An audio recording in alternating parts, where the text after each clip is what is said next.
já que vocês estão familiarizados nesses últimos dias? O que aconteceu? Foi acusado pelo governo americano de fraudar os testes de emissão nos Estados Unidos, em princípio, 500 mil de veículos, e agora vai ver que são cerca de 11 milhões de veículos no teste de diesel, né? Isso ajudou a Volkswagen a ampliar o volume de vendas e se tornar o número 1. Certo. A gente não sabe se foi exatamente o diesel que ajudou ele a fazer isso, mas enfim, o diesel foi uma estratégia importante para um dos objetivos que ela traçou, que era triplicar as vendas nos Estados Unidos. Eles achavam que eles teriam um nicho no diesel, escolheram um tipo de modelo de carro, né, maior, porque americanos dizem eles, né? Os americanos gostam mais, carro, né, maior porte, etc. Mas o objetivo é chegar a 800 mil. Aparentemente, até setembro desse ano, eles estavam em 200 e poucos mil carros vendidos. Não parece muito provável que eles cheguem aos 800 mil. Mas eles atingiram a meta deles era em 2018 chegar a 10 milhões de carros para eles poderem ultrapassar Toyota e GM. É a briga de quem é a número 1. GM era a número 1 no mundo em carros vendidos. Porque essa é a unidade que essa indústria utiliza. Daí, algum tempo atrás, a Toyota ultrapassou a GM em carros vendidos. Depois ela ultrapassou em faturamento também. E agora a Volkswagen disse, não, agora eu tenho que ultrapassar essas duas, eu tenho que ser a número 1. Tá certo?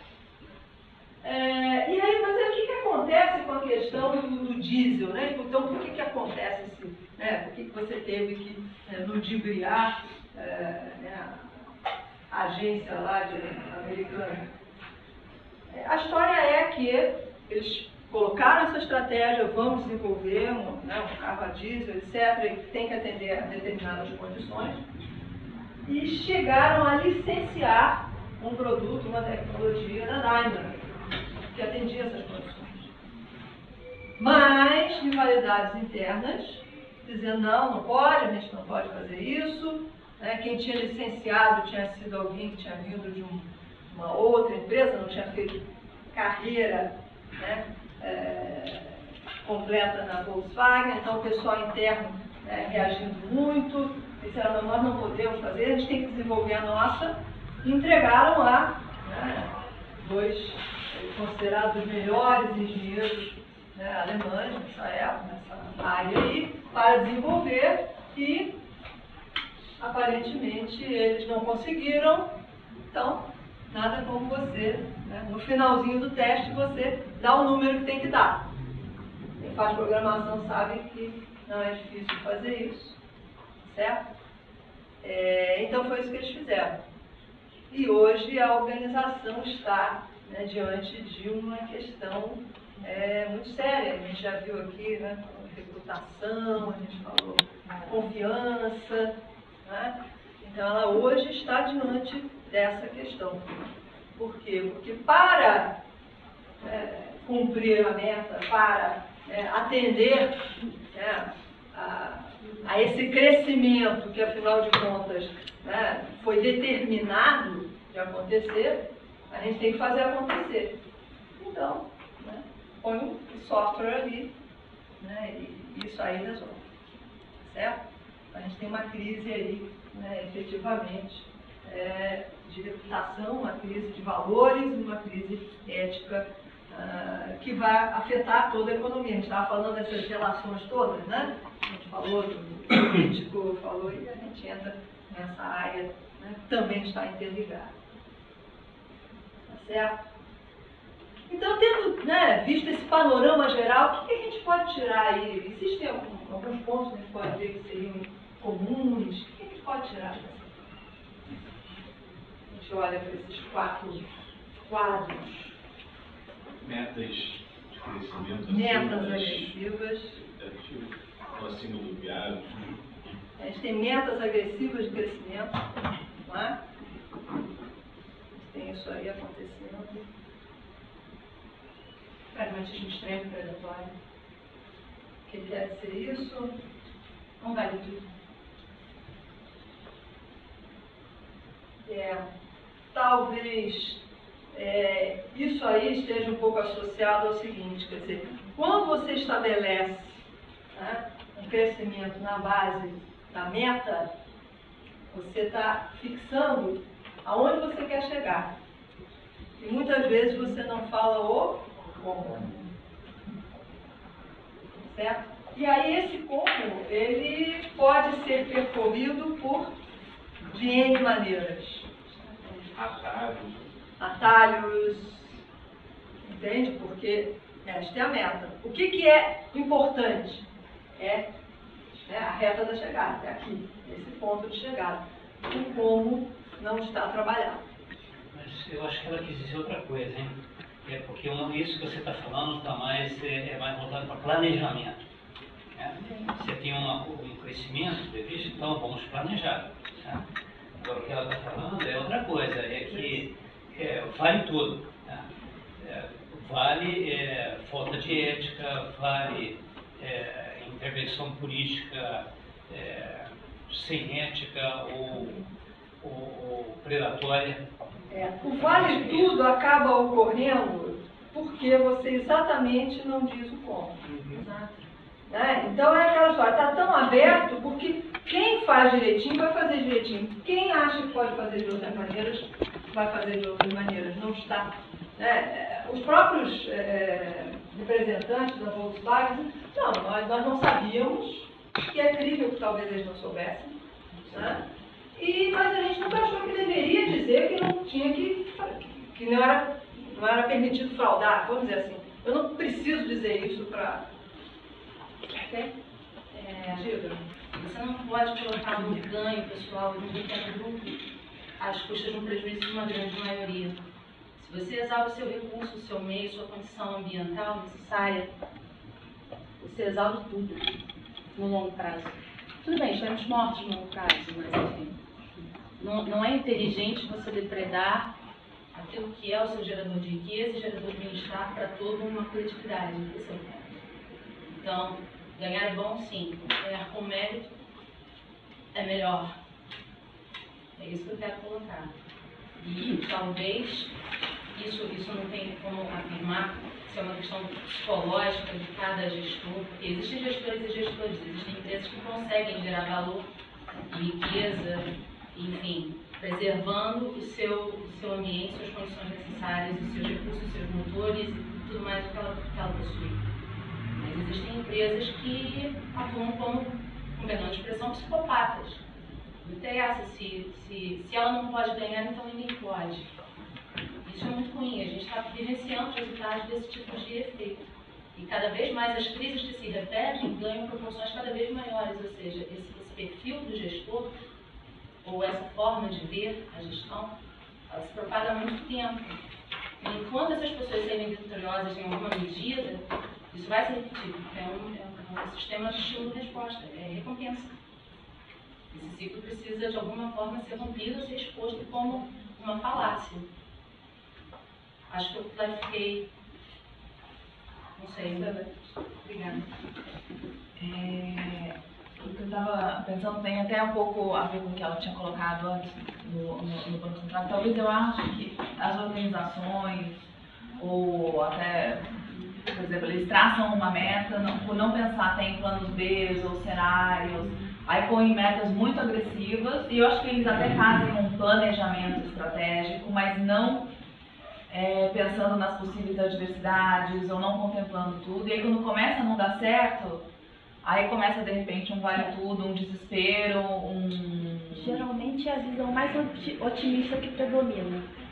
Tudo vai dar certo. Porque na verdade exatamente, é nunca bom. tem o como. Como não, você não sabe. Como é que você vai fazer então? Na hora a gente pensa. Na hora a gente pensa. Como é que você antecipar alguma coisa? Para com isso, na hora a gente pensa. E aí aquilo que você tinha falado, foi o que você colocou anteriormente também, que às vezes as pessoas acabam tendo medo de crescimento justamente por a gente ter muitas histórias de crescimento que levam a possíveis crises, né, de crises que vêm logo após o crescimento. eu fiquei aqui pensando se não seria, na verdade, assim, não um problema de crescimento ou de um crescimento acelerado, mas de metas de crescimento muito agressivas, né? Se você pode até, se você tiver, de repente, uma meta de crescimento acima do possível, será que não é isso que te leva Pra você ao saber. desespero e ao... Por que alguém Não saudável? traça uma meta acima do possível? Pelas Mas possíveis justamente recompensas que ela vai ter, ou por eleição, ou por bonificação. Não, e assim, se a pessoa não sabe como, ela não sabe se é possível ou se não é possível. Não tem um planejamento. Começa por aí. Entendeu? Tem uma posição muito cômoda, quase, né, dos gestores. Como eu estou falando assim, qual é o papel dos gestores, o que o gestor pode fazer, né? E acho que hoje o que a gente vê é, eu estabeleço essa meta ultra otimista, né, digamos assim, que vai me trazer benefícios pessoais, e aí eu literalmente não quero me envolver na execução, porque eu sei que para atingir essa meta a gente vai precisar fazer concessões talvez, né? Que eu não queria saber. Exatamente. Então eu vejo tanto na política quanto nas empresas essa posição que eu vejo como uma posição cômoda, né? Que dificilmente chega neles, porque a gente até, né, na sua fala, você fala, será que ele realmente, podia ser que eles realmente não soubessem, mas a partir do momento que eu estabeleço uma meta tão agressiva, eu como gestor deveria reconhecer que pode sim passar pela cabeça de quem está sofrendo a pressão de que essa meta seja alcançada, buscar caminhos escusos aí que eu precisaria estar suportando, né? E não fechando o olho. Eu acho que na própria estrutura, né, não só das empresas, mas das instituições, se a gente tivesse órgãos reguladores, né, fortes, né, a gente vê o mercado financeiro brasileiro, né, que está bem desenvolvido já há algum tempo, ele tem isso bem forte desenvolvido, não é porque a gente é mais honesto, porque a gente planeja melhor, executa melhor, é porque de fato a gente tem órgãos reguladores fortes e firmes. E nessas empresas, né, a gente vê as empresas que têm, mas elas têm uma cultura de ética, mas todo mundo pensa parecido, mas é o ser humano, vai ter sempre um psicopata, né? Não tem jeito. Todos os processos de seleção, eles não conseguem, né, garantir que você nunca vai ter um seu psicopata. Então eu acho que se você tiver esse órgão forte, independente, autônomo, ele vai ter um peso numa hora dessa, né? Ele vai apontar, ele vai conseguir de alguma forma neutralizar isso. Eu acho que isso falta. Não, porque a gente tem duas dificuldades, eu acho, aí, a gente está vendo. Uma de planejamento e outra de controle. Né? Então são dois grandes pontos assim, que eu acho que tem a ver justamente com a ética. Né? Não pode contar só com a ética do indivíduo. Você tem que ter mecanismos que façam com que a pessoa não possa fraudar. Eu tenho uma visão um pouquinho diferente. Eu acho que a empresa tem que ter sim metas ambiciosas, agressivas no sentido de tentar trazer a empresa ou uma organização com um patamar superior do que ela está hoje, mas ao mesmo tempo ela tem que ser factível e alinhada com as metas de longo prazo da empresa. Então, assim, quando a gente fala de ética, né, então, para mim, uma empresa que não tem ética, ela não vai muito longe. Então, se você traça metas agressivas, factíveis, mas dentro de um padrão ético e vendo o longo prazo, eu acho que é perfeitamente factível e a empresa cresce com isso. Isso vai para o governo também. Se o governo só pensa em metas de curto prazo para a próxima eleição e não está olhando o bem-estar do povo e do país como um todo, isso acaba não dando certo. Mas não tem nada de errado em ter metas ambiciosas de crescimento de curto prazo, contanto que não impactem no longo prazo. Você está dizendo que elas são bem-vindas, acompanhadas de uma série de questões. Né? E a gente estava falando que muitas vezes elas acontecem isoladas, né, dos cuidados que você deveria ter para até fixá-las. Quando você diz que é viável, é que você estima, você fez algum tipo de trabalho para estimar, né? E quanto mais cuidadoso for esse trabalho, mais próximo você vai estar de realmente aferir se é viável ou não. E aí poder ver se é, né, acelerado demais ou não. Esse negócio do factível que é a questão, né? O que é factível? Baseado em que cálculo? Quem fez esse cálculo? Quem calculou tá no dia a dia para saber como será efetivamente executado? Ou simplesmente colocou aquela meta para todo mundo correr e dar o máximo possível sem saber se é possível chegar nela? sem saber que meios as pessoas utilizarão para chegar nela, né? Quem você coloca na mesa de decisão, né? Para estar dizendo, peraí, mas isso assim a gente já pensou? Né? E vem cá, aí como é que você contacta o fornecedor? E esse problema que a gente usualmente tem, se você não tiver essas visões variadas, você não vai conseguir efetivamente, né, ter alguma coisa que seja factível. Você tem que ter essas pessoas que vão fazer as perguntas, não porque elas estão, né, querendo frear, né, o desenvolvimento, mas sim porque elas estão trazendo que possíveis questões podem ocorrer e, né, tentando contribuir para que seja factível e todo mundo tenha sucesso. E aí a gente corre, o que eu vejo hoje, que dentro, né, eu também acho que meta agressiva é positivo para todo mundo, a gente acaba dando espaço para aquelas pessoas do pessimista nato. Né? Então tudo vai dar errado, não adianta que nada que você faça vai tirar o país dessa crise, né? Então a gente senta e chora, porque é o cenário mais fácil, né? Você fala, olha, a empresa vai fechar daqui a um ano, então tá, então a gente senta e espera. Né? E eu acho que hoje a gente tem isso, dependendo, né, de como a empresa lida com essas pessoas, elas às vezes elas têm cenário hoje para dominar a situação, né? E que principalmente para o jovem é muito ruim, né? Você ter uma equipe jovem e ter alguém na gestão com esse tipo de pensamento. Sem dúvida. Dois extremos não fazem bem. Né? E a história também ela nos ajuda, né, a ver alguns exemplos, né, aos bons e os maus exemplos. Por exemplo, quando a gente vê a história da GE, né, foi uma empresa que quase, né, faliu 9 meses depois de formada. Essa GE que a gente conhece aí. Né? Foi o resultado da fusão de 2 empresas e 9 meses depois houve uma crise financeira, né, no mercado e ela estava totalmente, né, na contramão, né, de como ela deveria estar para enfrentar a crise, teve que encolher muito, enfim. A questão é que esse tipo de evento causou na GE, né, deu um alerta que foi muito forte.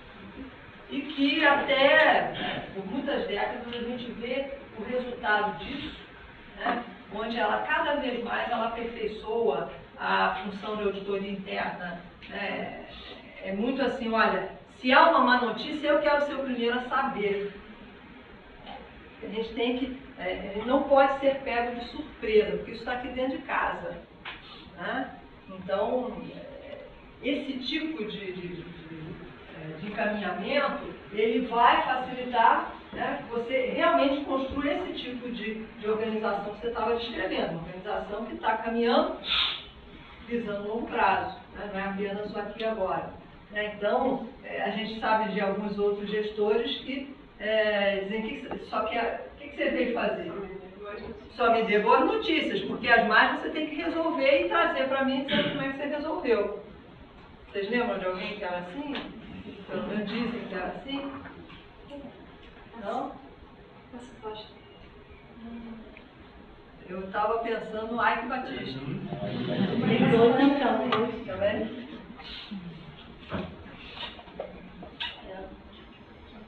Mas era meio assim, entendeu? Olha, me traga boas notícias, né? Me diga o que você resolveu.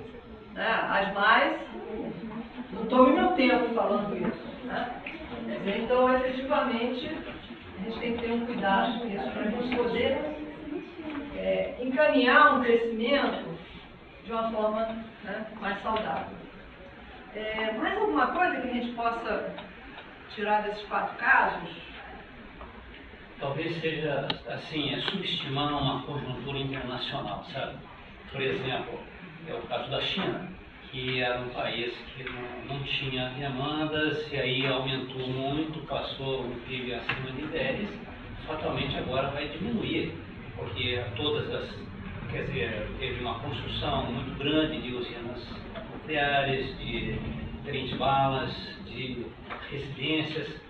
Então não há, eu pelo menos não vejo condição de retomar um crescimento nesses números, né? Provavelmente, para mim, vai diminuir um pouquinho. Então, eu acho que as empresas e os países deixaram pegar um pouco por aí. Né? Outra conjuntura internacional é o preço das coisas, por exemplo, petróleo, né?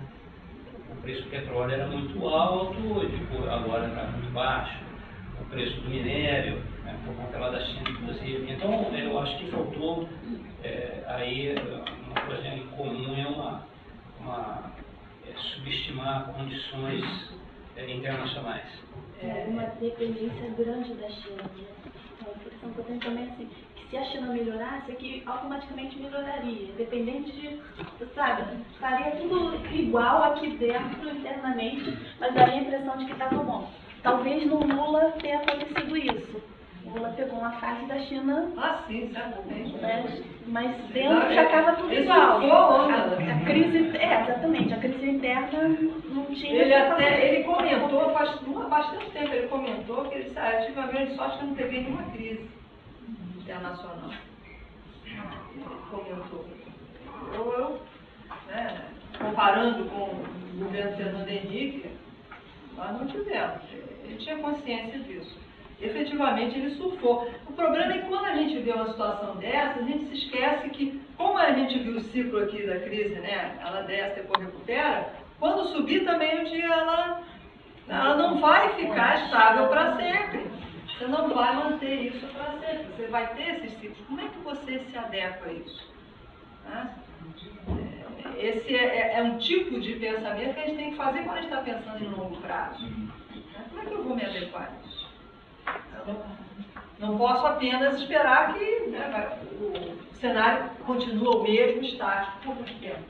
Uma coisa que eu acho que para trazer isso um pouco para o Brasil, como dar uma abordada, é como lidar com a questão da punição a essas empresas. Isso aí não está diferente, mas, por exemplo, a questão da Lava Jato no Brasil, como a gente vai lidar com a questão da punição às construtoras? A gente vai levar isso a fundo e provavelmente vai parar o país por mais tempo ainda, vai punir exemplarmente as empresas, ou vai dar uma aliviada para tentar melhorar um pouco essa situação? Porque a gente sabe que a gente é altamente dependente dessas empresas também para a questão de infraestrutura, tudo isso que vai guiar o crescimento do país daqui para frente. Como lidar com isso? Essa é a grande questão. Só voltando à questão a economia é cíclica, né? Assim, isso vale para o país, vale para uma empresa. E eu acho que o segredo é você aproveitar quando está em alta e meio que, no caso de uma empresa, por exemplo, é fazer caixa, é você, de certa forma, se preparar para o momento ruim que vai vir em algum momento. E num momento ruim, aí você tem oportunidades que aparecem na crise de você, nesse momento, quem tem caixa, a empresa que tem caixa e que tem, no caso aí da questão ética, que passou por essa turbulência ética, tem é um momento bastante favorável, na verdade.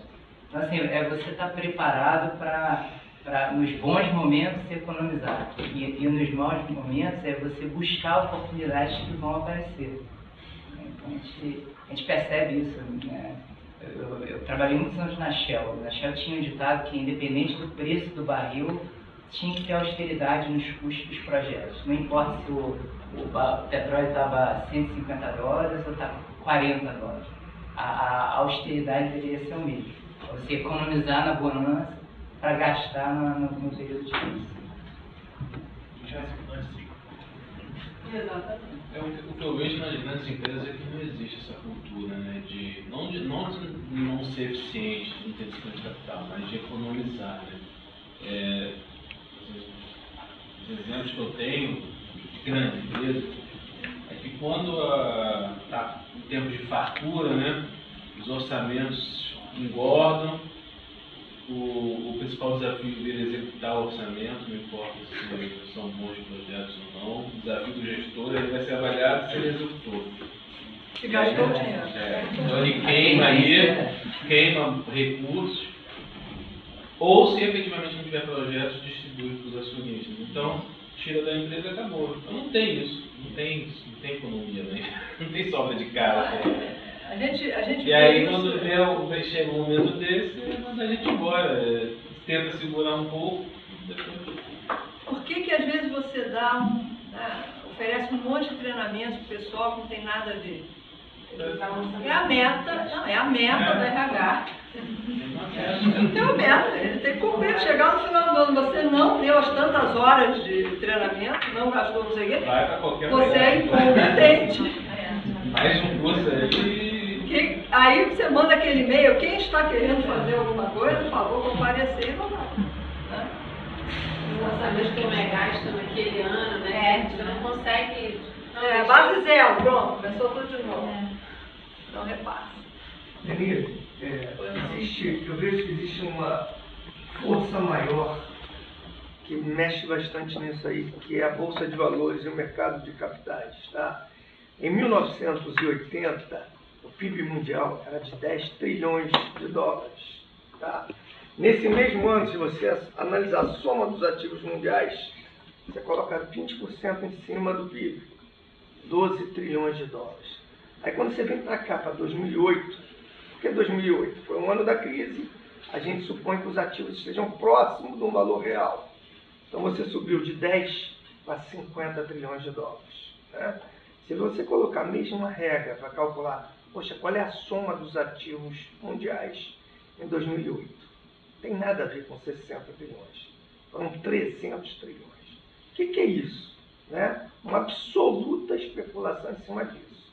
Se você analisar mais ainda além, né? Derivativos, né? Mercado dado termo, etc., foram 600 trilhões de dólares em 2008. Quem que está mandando no mundo hoje? É a Bolsa de Valores. Né? Antigamente, uma grande empresa, ela tinha uma grande performance financeira, né? Aí ela tinha uma boa reputação em bolsa. Hoje é o contrário. O cara tem que ter uma boa reputação para ter um grande valor em bolsa. O exemplo que você deu mais prático disso é o Eike Batista. Né? Você vê, então, quem está mandando no mundo hoje? São as empresas que fazem lobby, as empresas de lobby americano. Você imagina a gente dar uma arma para cada um que está dentro de uma sala como essa aqui. A gente vai se sentir mais seguro? Não vai se sentir mais seguro. Mas isso é absolutamente normal no mercado americano. Né? Então hoje você tem essa ditadura do intangível, ditadura das bolsas. Se você analisar quem compra e vende ações, quantos investem, quantos especulam? 90% especula, 10% investe. Então é uma absoluta Você está falando aqui ditadura. a predominância do cassino financeiro, né? Com certeza, com certeza. É isso que faz com que, por exemplo, a Volkswagen já era, gente. A gente está num mundo hiperconectado. Você imagina quando o Greenpeace começar a dar em cima deles, olha, o que eles fizeram foi um absurdo, um absurdo. Petrobras, por exemplo, ela lançou um filme, Petrobras 2052. Alguém viu esse filme? É um filme do Simples, feito aqui do lado, mostrando como ela está em 2052. Não tem uma gota de petróleo nele, tá? A Petrobras mandou tirar esse vídeo da internet. Eu nunca vi sair um vídeo da internet. Consegui ser retirado um vídeo da internet. Lá tem 2020 e tal. Então você vê absurdos ocorrendo e um termo-chave, RONA, Return on Net Assets, retorno sobre ativo líquido. Enquanto isso era usado, o patrimônio, né, físico, imobilizado, tudo bem. Hoje é usado até para conta, né, de pagamentos, né, salários, etc. Hoje as empresas estão economizando os salários dos empregados. Então está claro que tudo isso aí está sendo demandado por quem? Por alguém que tem a força maior, que é a força financeira, a força fazendo com que empresas afastem o comportamento empresarial dela. Para quê?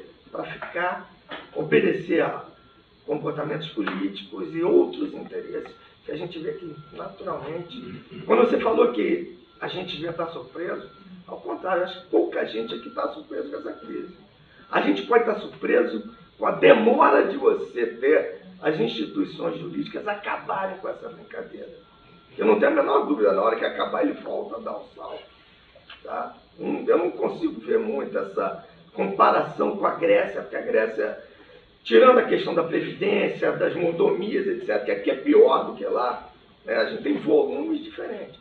Agora, a força da Bolsa de Valores é um negócio que não dá para a gente brincar com isso. A reputação hoje, né, é que vai dar o valor da Bolsa. Antigamente era a performance financeira que dava, né, a reputação da empresa.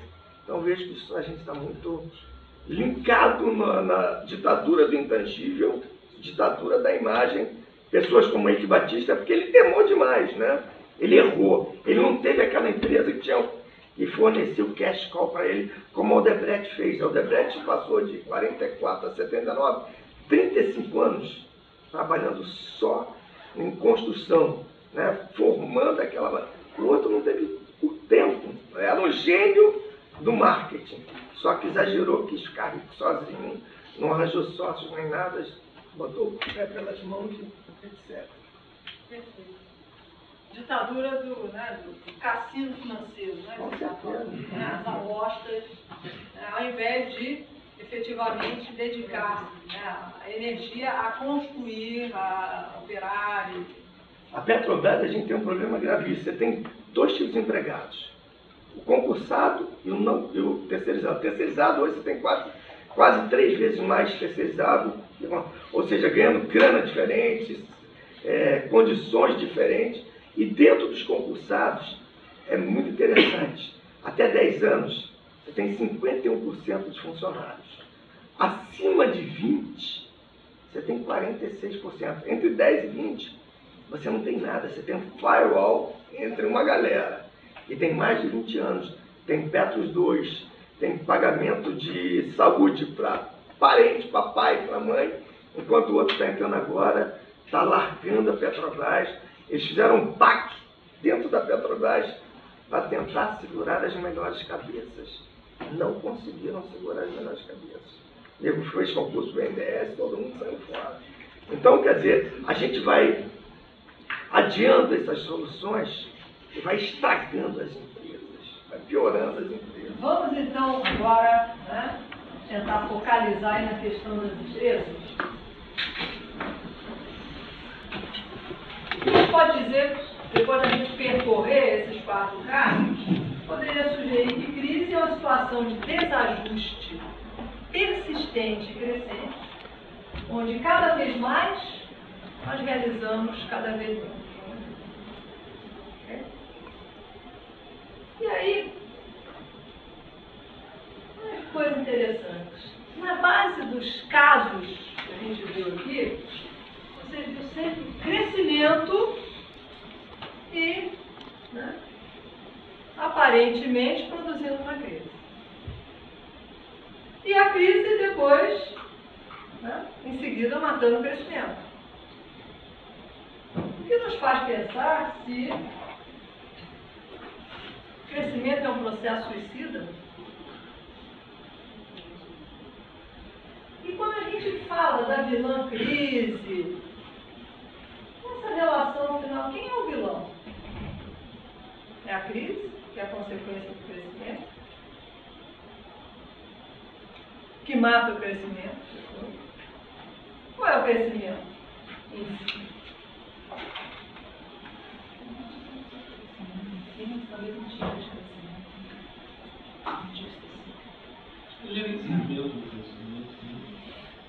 Essa pergunta vem porque nós precisamos distinguir os processos saudáveis dos não saudáveis. A gente colocar tudo numa caixinha só, a gente vai chegar a essa conclusão. Afinal, o vilão é o crescimento, porque ele que gera a crise mata ele depois, bom, pelo menos matou o vilão. Tá certo? Mas ninguém sai do lugar. Só que a gente vai distinguir aqui processos saudáveis dos não saudáveis. Então, o que a gente precisa, para desenvolver um processo saudável de crescimento? A gente tem 2 principais condições necessárias. Isso aí é conclusão do trabalho que a gente vem fazendo já há algum tempo, fazendo vários estudos. Se você tem ambição do sucesso no longo prazo, que é o que a Adriana estava falando, de você está projetando, você está dirigindo, gerenciando para o longo prazo da sua organização, você tem que ter 2 preocupações. Uma, você tem que se manter em renovação. Se você não se renovar, o que vai acontecer? Você se torna obsoleto ao longo do tempo, porque essa é a tua variável. Estou trabalhando para o longo prazo. Eu tenho que me renovar. E qual é, né, o principal mecanismo para você se renovar? Através do processo de crescimento.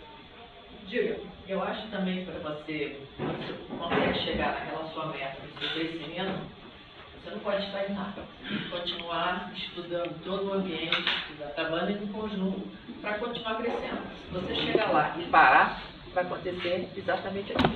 Você tem que estar sempre em processo de busca de renovação. Certo? A gente estava até conversando antes, né, sobre como é difícil para quem está no dia a dia das organizações, efetivamente, poderem praticar essa renovação. Por quê? Porque o dia a dia não deixa. Você está aqui agora, você está resolvendo um problema de hoje, você está preparando o amanhã, mas não é o amanhã de daqui a muito tempo, é o amanhã de amanhã mesmo, né, daqui a X horas. Certo?